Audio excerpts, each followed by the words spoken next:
Hi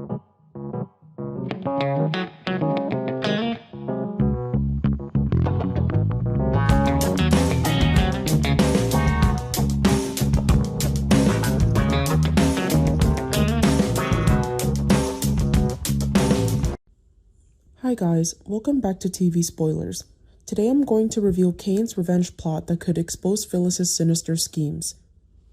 The upcoming plot could explode in a more violent way than anything Phyllis was prepared for, because this time the risk wasn't just losing power, but being exposed, pushed to the brink, and having the very schemes that helped her climb the ladder turn against her. In his despair and the bitterness, Kane no longer wants to beat around the bush. He confronts Phyllis with a cold, hard stance as if his last ounce of patience was completely run out. What Kane demands is no longer a negotiation nor advice, but a final command. Phyllis must return Newman Enterprises immediately. At that moment, the atmosphere between them was not only tense due to the power struggle, but also thick with feelings of betrayal, suspicion, and mutual destruction. Kane didn't enter this confrontation with the confidence of a victor, but with the state of someone pushed to their limit, forced to use the sharpest knife at his disposal. And that knife was what he believed could end it all. The evidence Victor had provided, irrefutable evidence of Phyllis's deep-seated fraudulent activities in the process of taking over the company. The moment Kane exposed that truth, the situation instantly changed. This was no longer a tug-of-war between two people vying for control of an empire, but life-or-death battle of wits, where a single mistake could sink the other's career and reputation. Kane made no secret of his intentions. He wanted to use that very evidence to force Phyllis to give up everything. If she didn't back down, he was ready to expose everything, pushing her into a complete legal and reputational collapse. The most terrifying aspect of Kane's move wasn't just the content of the evidence, but the fact that he chose to discard any last vestiges of leniency. It's the kind of decision that only comes when a person believes they have nothing left to lose or is utterly exhausted from being manipulated by others. In Kane's eyes, forcing Phyllis out of Newman Enterprises was no longer simply about reclaiming the company. It became an attempt to regain control, honor, and perhaps even a glimmer of hope that he still had the ability to turn the table on others. But Phyllis was never one to crumble in the way others wanted. Her initial reaction was one of shock, and that shock was real. In that brief moment, all the confidence she had cultivated, like a suit of armor, nearly crumbled. She knew all too well the danger Kane held. She knew that if Victor presented enough evidence, everything she had built with recklessness, intelligence, and ruthlessness could be brought down in a single revelation. But it was precisely at the seemingly weakest point that Phyllis's true nature was revealed. She didn't let herself be consumed by panic for too long. After the initial pause, her mind immediately shifted to a defensive and counter-attacking state.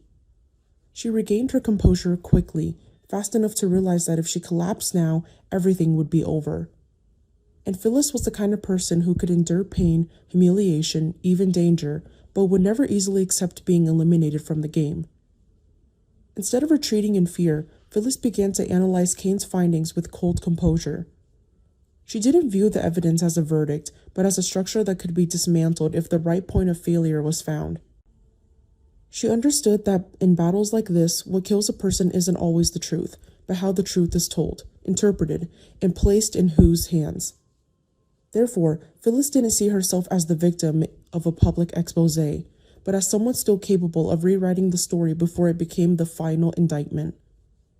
She began peeling back layers of information in her mind, questioning how the evidence was constructed, where its legal basis lay, whether any links were missing, whether its validity, completeness, or motives could be refuted.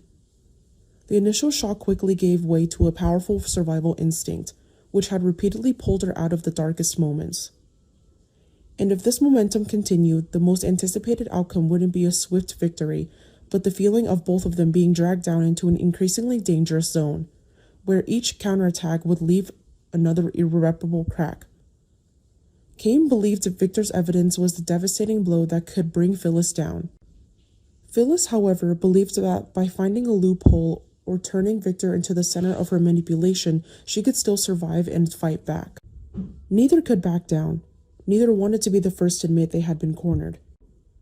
It doesn't need too many characters, not too many new plot twists, Just placing two instinctive and deeply wounded individuals in a hopeless situation is enough to make everything suffocating. I particularly liked how Phyllis, when cornered to the point of seemingly no escapes, refused to break down as others desired. However, that very stubbornness chilled me, because the more she fought this way, the deeper she trapped herself in a vortex where even if she survived, the mental price would undoubtedly be high. As for Kane, the more she appeared strong, the more I sensed the despair beneath that facade. And perhaps that's what gives this whole situation its painful appeal. No one is truly safe, no one is truly clean, but everyone believes they had no other choice but to fight to the end.